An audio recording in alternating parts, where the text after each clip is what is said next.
Қайырлы күн, құрметті оқушылар. Сабағымызды бастаймыз. Бүгінгі сабақта біз сырымды атылын өттік. Алдыңғы сабақта біз 18 ғасырдағы мәдениет деген тақырыпты өтсек, енді бүгін сырымды атылу деген тақырыпты бастайтын боламыз. Енді сырымды атылу деген кісіні білеміз. Ең бірінші қазақтың ұлт-азаттық қозғалысын басқарған адамдардың бірі. Бұның көтерілісі ең ұзақ көтерілістердің бірі деп айтамыз. 1783-тен 1797 аралығында 14 жылды қамтыған дейміз. Жалпы сырымды атылу көтерілісін бастамас бұрын жағдай түсініп алайық. Сіздер білесіздер, 1734 жылы жайықтың оң жағалауына қазақтардың өтуіне тыйым салды. Ал 42 жылы одан бетер болады. 42 жылы тіпті оң жағалауына өту емес, тіпті жайық өзеніне, жайық қалашығына жақындауға тыйым салады. Жақындасаң бітті, сені ұстап алып, түрмеге қамап, ат тастап деген сияқты енді жағдайын қиын болып қалады. Міне осы 18 ғасырдың соңына қарай қазақ халқы да наразылыққа көптеп шыға бастады. Ол наразылықтардың себебі сол жер тапшылығы. Өйткені жердің көбісін қазақтар алып алған. Нұралы хан бар, ол кезде кіші жүздің ханы.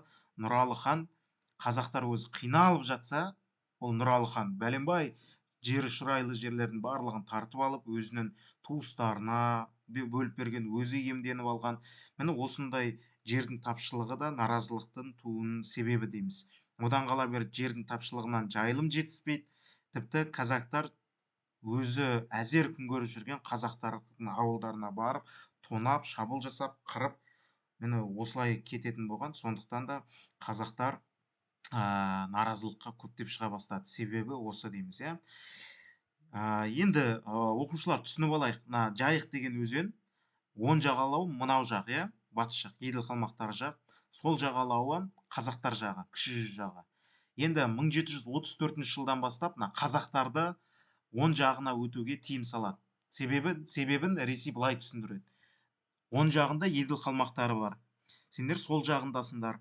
Еділ қалмақтарын сол жаққа өтуге тыйым салдық, сендерді оң жаққа дейді. Себебі екеулерінде өтуге рұқсат етсек, бір-біріңді қырыласыңдар дейді. Міне осы сендердің шекараларың деп белгілеп қойған. Ал енді 1771 жылы Шаңды жорық деген тақырыпты өтіп едік қой. Шаңды жорық деген оқиғаны Абылай хан тақырыбында, еділ қалмақтары жоңғар хандығы жойылып кеткеннен кейін солардың жеріне барып атамекенге қайтамыз деп кетіп қалған, еділ қалмақтары. Міне осы еділ қалмақтары кетіп қалды. Енді еділ қалмақтардың жері, еділ мен жайық арасы бос болып қалды. Көп жері бос. Бұрынғы иемденіп келген еділ қалмақтары жоқ. Енді қазақтар 71-ден бастап патша үкіметіне өтініш жасай бастайды. Мына еділ қалмақтары кетіп қоныстанған, еділ мен жайық арасы бос, ешкім пайдаланып жатқан жоқ. Бізге как раз жер жетіспейді дейді, кіші жүздің қазақтары. Сол бізге мына жерді беріңіздер деп, беріңіздер, біз пайдаланайық деп Ресейге өтініш жасаған патша үкіметіне. Бірақ патша үкіметіне ананы бір сылтауратып, мынаны бір сылтауратып, қазақтарға бұл жайықтың оң жағалауына өтуге тыйымды алмайды. Міне осы кезде Пугачев көтерілісі болады. Ресейде Пугачев көтерілісі басталады. Сол Пугачев көтерілісіне кіші жүздің рулары да қатысады дейміз. Кіші жүздің, орта жүздің біраз рулары қатысқан, қазақтар яғни. Сол Пугачев көтерілісіне қатысқан қазақтардың басшысы Сырымды атылу болған. Яғни Сырымды атылу Пугачев, Емельян Пугачев бастаған көтерілісті қолдаған дейміз. Пугачев көтерілісі 1773-75 аралығында болды дейміз. Бұл енді екінші Екатеринаға қарсы болған көтеріліс. Кезінде екінші Екатерина өзінің күйеуі болған патша, Ресейдің патшасы 3-ші Петр деген, соны өлтіріп билікке келген әйел.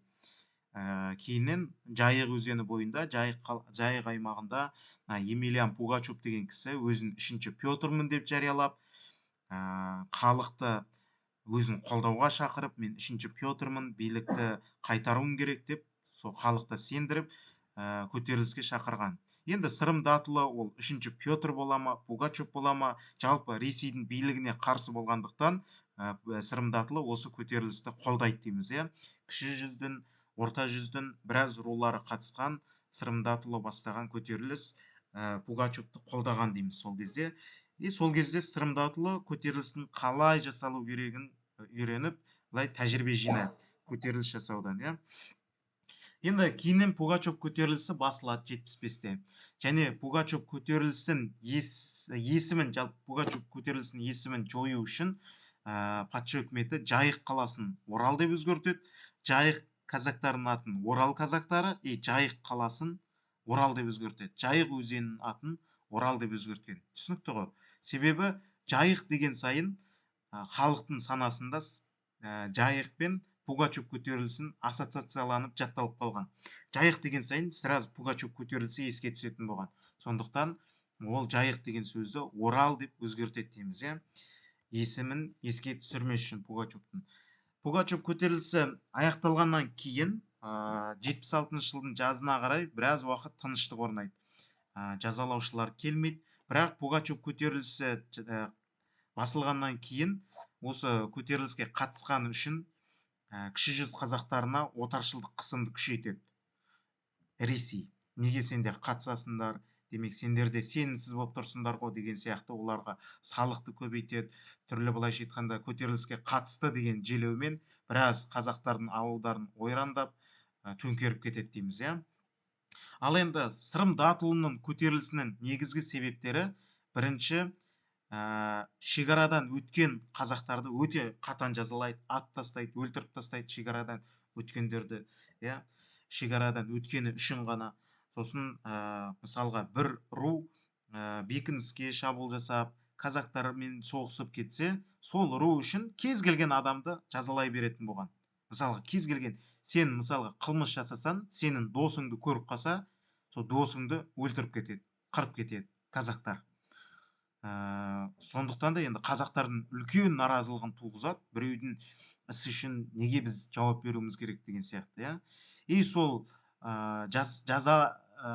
жасаған қылмыскерді іздеу мақсатында казактар, Орал казактары немесе Жайық казактары дейміз, сол әскери іздестіру деген топпен біраз топ жинап алып, қазақтардың ауылдарына шабуыл жасаған. Қазақтардың ауылдарына шабуыл жасап, қазақтарды ойрандап қырып кететін болған. Олар кінәлі болмаса да. Сосын ең басты себептердің бірі бұл Нұралы ханның беделінің түсуі. Нұралы хан енді халықтың жағдайын жасаудың орнына халықты қанап, халықтан жерді тартып алып, Ресейдің қолшоқпарына айналған дейміз, иә. Ал енді қараңыздаршы, мынау Жайық өзені деп есептеңіздер. Жайықтың оң жағалауы батыс жағы, сол жағалауы шығыс жағы, иә. Енді қазақтар үнемі Ресейге еділ қалмақтары кетіп қалғаннан кейін осы жер бос тұр, бізге пайдалануға рұқсат етіңдер деп өтініш жасаумен болды ғой. Ал Ресей үкіметі 82-ші жылы рұқсат етеді. Рұқсат еткенде де былай тек қана қыс мезгілінде ғана өтсеңдер болады дейді. Оның өзінде сендер пайдаланатын жерді арендаға, яғни жалға алып қана пайдаланасыңдар дейді. Ақша төлейсіңдер осы жерді пайдаланғандарын үшін дейді.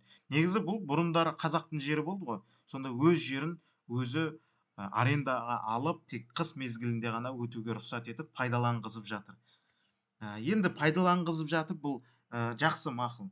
Бірақ қазақтардың ашу-ызасын туғызған бұл Жайық қазақтарының әскері. Патша үкіметі рұқсат етті. Ақша төлеп пайдалана берсеңдер болады деді қыста, иә.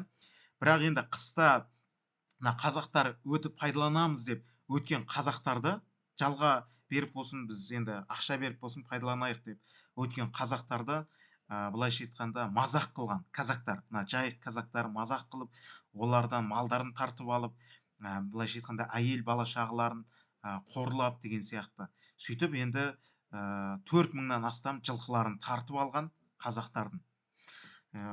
Одан қала берді, сол казактардың қорлығының кесірінен малын, шөптерін, азықтарын тартып алған кесірінен осы 82-83-ке қараған қысында 10.000-нан астам жылқы мен сиыр қырылған, жұттан қырылған. Осы оқиға, осы малдардың қырылуы неге түрткі болады? Сырым датұлы бастаған көтерілістің басталуына түрткі болады. Сырым датұлы бастаған көтеріліс осы 83-ші жылы басталады дейміз, 97-ге дейін жалғасып, 14 жылда құраған сырымдатұлының көтерілісінің ерекшелігі бір мезетте екі жақпен қоса күрескен. Біріншісі патша үкіметі, яғни Ресеймен, екіншісі хандық билікпен, яғни ханмен, ол кезде Нұралы ханмен күрескен дейміз. Екі жақпен бірдей күреседі. Сырымдатұлы бастаған көтерілістің қамтыған аймақтары десе, батыс Қазақстандағы Қобда, Елек, Тобыл, Жем, Сағыз деген өзендердің аралығын қамтыған. Яғни кіші жүзді батыс Қазақстанды қамтыған дейміз, көтерілісі. Ал 83 жылы жаңағы оқиғалардан кейін көктемде қазақтардың көтерілісі басталады. Сырымдатұлының көтерілісі. Бұған енді белсенді қатысқан Тама руы себебі Тама руының малдары көп қырылған, Тама руын көптеп қинаған, қорлаған. Осы Тама руы Ресейдің Гериал деген бекінісіне жорық жасап, былайша айтқанда Гериал бекінісін өртеп, олардың малдарын айдап алып кеткен.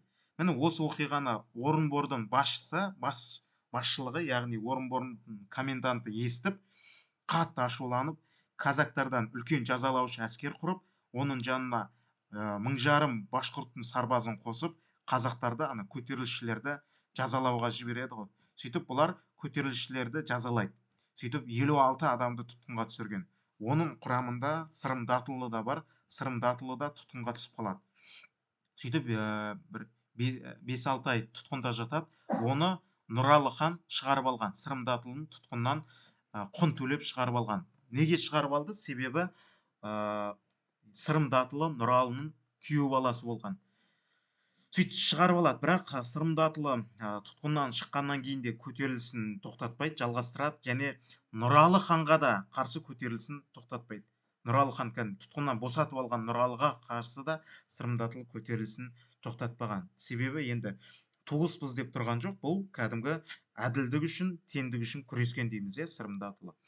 Енді Сырымдатұлы көтеріліс тұтқыннан шыққаннан кейін көбінесе казактардың бекінісіне, сосын керуендерге жорық жасаған.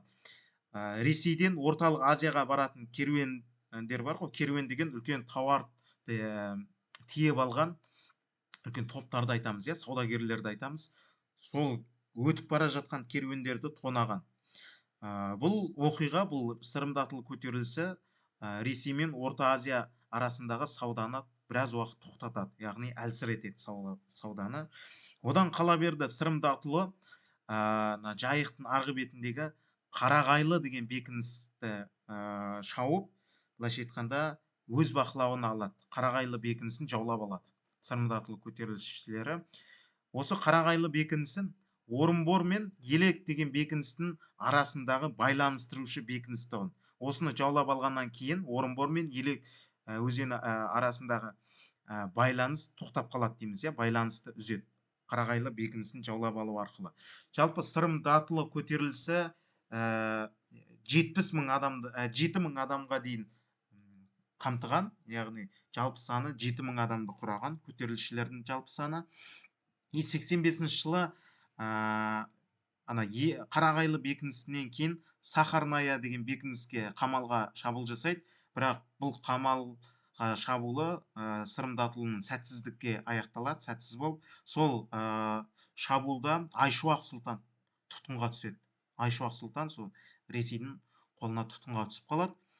Одан кейінгі Сырымдатұлының бағыты төменгі Орал шекара шебіне қарай ауысады дейміз. Міне төменгі Орал шекара шебі деген басында мынау Орынбор жақта болса көтерілісі, енді төменге қарай, Каспий маңына қарай ауысады дейміз.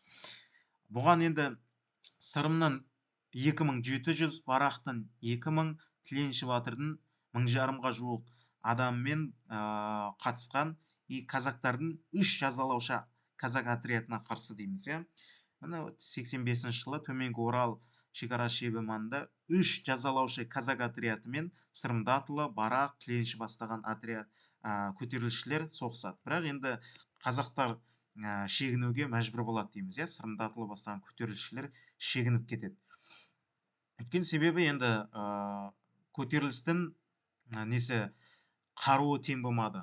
Қару жарағы өте әлсіз болды. Наоборот, аналардың техникасы мықты болды дейміз. Бірақ енді көтерілісшілер патша үкіметіне үнемі Нұралы ханға қарсы халық шағым жасай берді. Себебі Нұралы хан халықтың алдында жексұрын болды. Қиналып жатқан халықтың жағдайын жасаудың орнына одан сайын олардың жерін тартып алып, былайша айтқанда салықты көбейтіп, енді халықты қинады. Сондықтан халық қарсы шығып, енді патша үкіметіне шағым жазды. Енді патша үкіметі де ойлады, егер Нұралыны алып тастасақ, мынау көтеріліс тоқтайды екен деп. Сөйтіп Нұралыны 86 жылы патша үкіметі жер аударып, Уфаға жер аударып жібереді. Сол Уфа қаласында 1790 жылы өз ажалымен қайтыс болады дейміз, иә, Нұралы хан.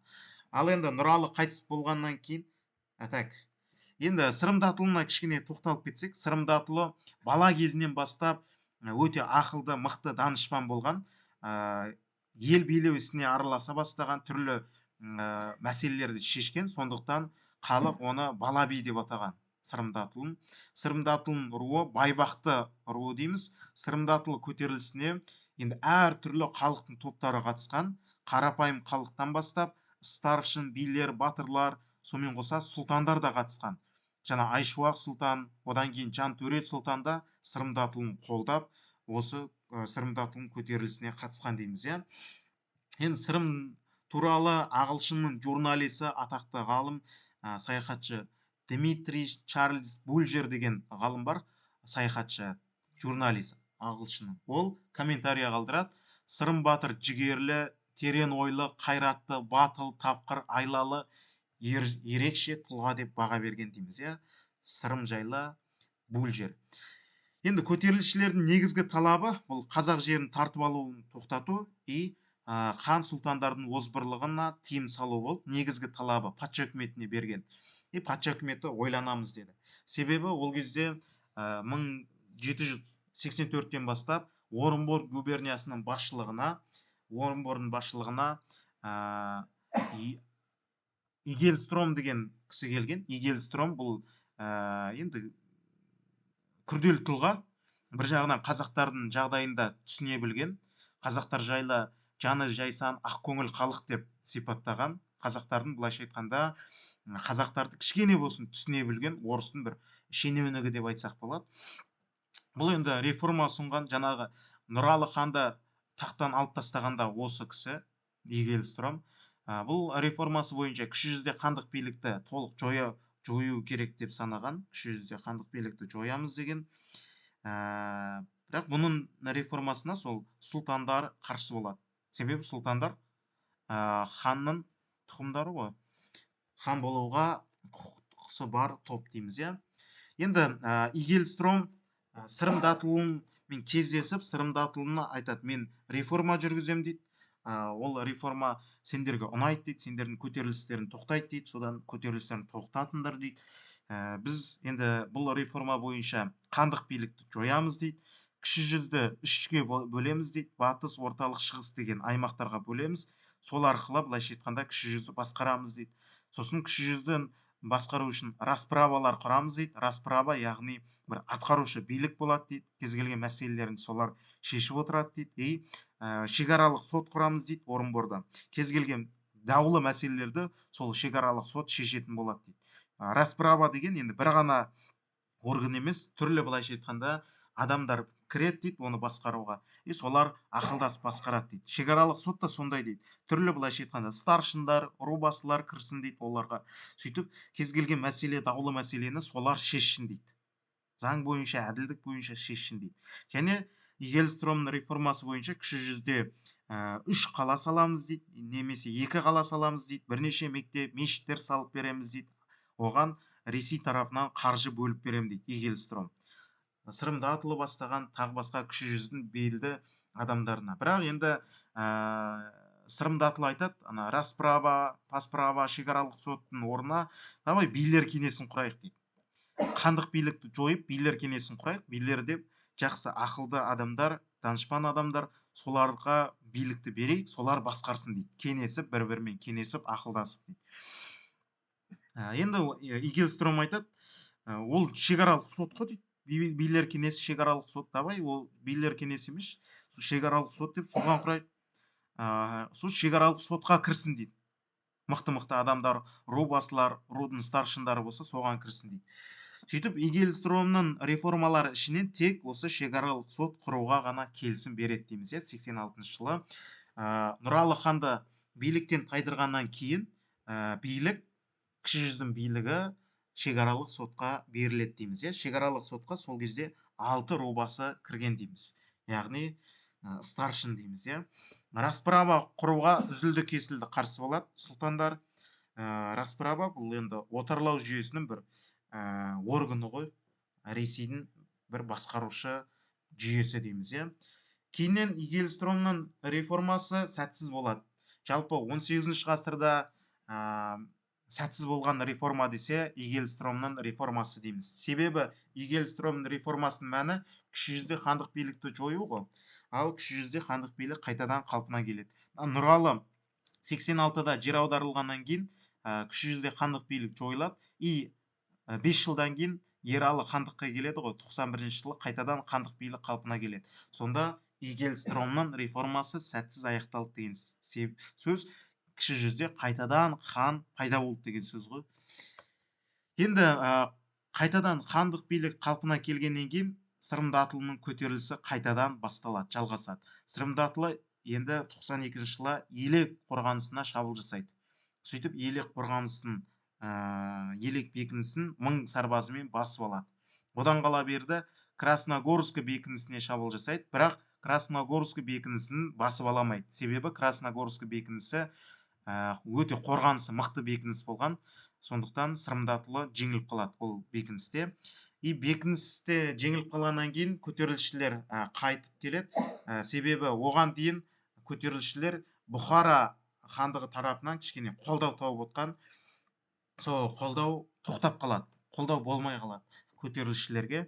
Басқа жақтан Сырымдатұлы басқа жақтан қолдау табам деп кіші жүздің Сырдария өңірі бойындағы Қызылорда маңындағы Абдул-Ғазиз Хайып деген ханы бар. Содан қолдау табам деп біраз көтерілісшілермен сол Сырдария бойына қарай көшеді.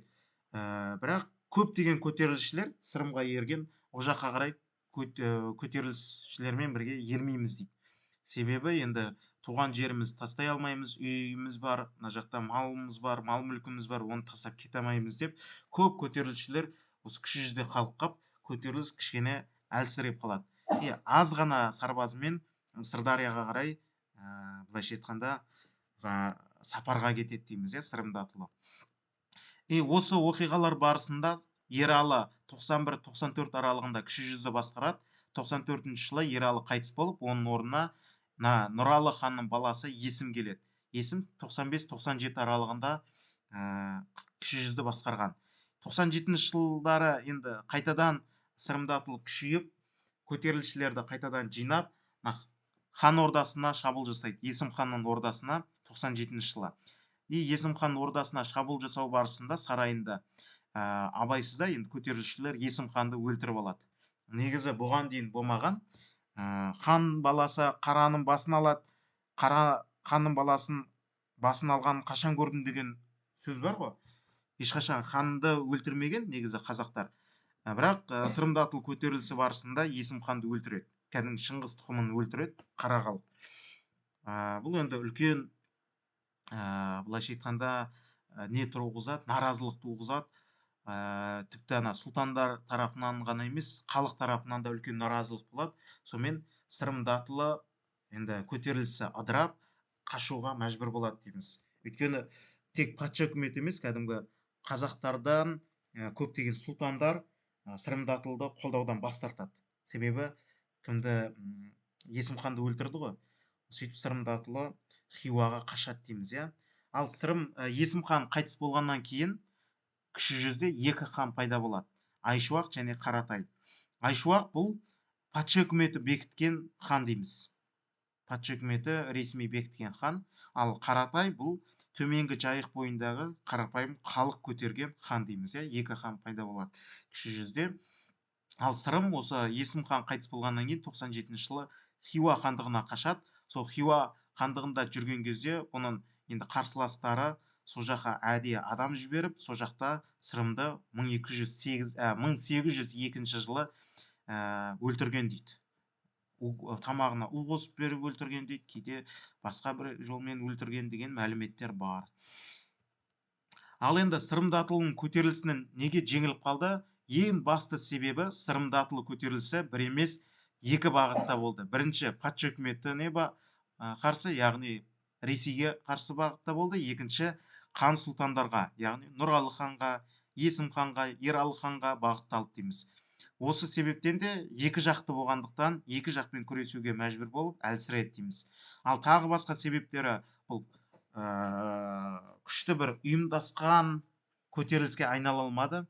Стихиялы түрде болды көтеріліс. Стихиялы деген бір жоспарланбаған, яғни нақты бір басшылық болмаған, ұйымдаспаған көтерілісті айтамыз ғой, стихиялы көтеріліс деп.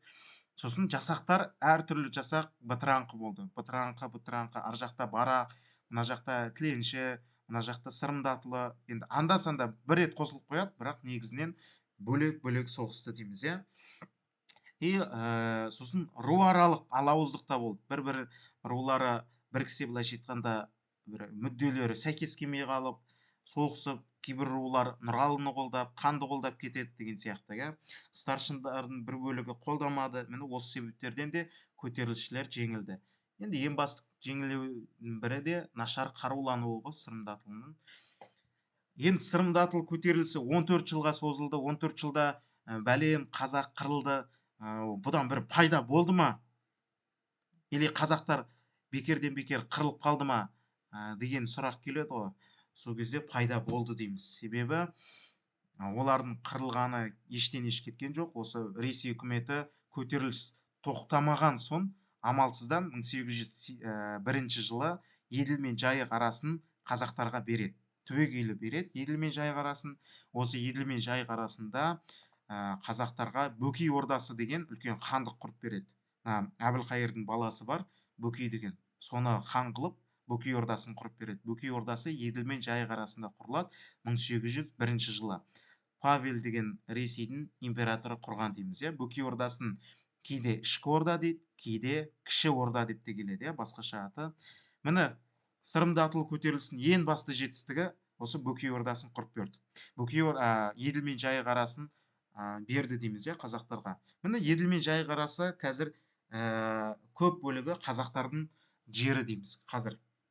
Сол кімнің кезіндегі қанын төгіп болсын, өзіне мықты Ресейге бағынбай көтеріліс жасаған арқасында қазіргі мұнайға ең бай аймақ қазақтардікі дейміз. Қазақтардың былайша айтқанда 80% сатып атқан мұнайы осы жерден шығады. Міне біз үшін, келер ұрпақ үшін сырымдатылы бастаған көтерілісшілер қанын төкті дейміз, иә. Керемет. Так, енді құрметті оқушылар, осымен сырымдатылы бастаған көтеріліс аяқталды. Келесі сабақта біз 22-24 аралығындағы реформаларды өтеміз. Жалпы бүгінгі сабақты Аристотельдің әйгілі сөзімен аяқтағым келіп тұр. Аристотель айтады, бүгінгі тәртіп, ертеңгі еркіндік дейді. Қазір енді сіздер тәртіпті ұстанып, дисциплинамен жүріп, күнде былайша айтқанда сабақ оқып, білімдеріңізді арттырып отырсаңыздар, ертең ұбт-дан жақсы бал алып, грантқа түсіп, ешқандай ақша төлемей, стипендия алып, еркіндікке қол жеткізесіздер. Қазір енді еңбектенсеңіздер, білім алсаңыздар, ертең былайша айтқанда болашақтарыңыз жарқын болады, еркін болады дейміз, иә. Қазір наоборот, түрлі былайша айтқанда оқымай, түрлі уақытты бос өткізіп, былайша айтқанда ойындарға кіріп кетіп, тағы басқамен өткізетін болсаңыздар, ертең мысалға ұбт-да төмен алып, грантқа ілікпей, ақшаларыңыз зая кетіп, енді үлкен қиындыққа душар боласыздар дейміз, иә. Сондықтан енді құрметті оқушылар, сіздерге де Аристотельдің сөзін насихат ретінде айтқым келеді. Бүгінгі тәртіп ертеңгі еркіндік дейміз. Жақсы, онда құрметті оқушылар, сау саламатта болыңыздар. Осымен сабақ аяқталды.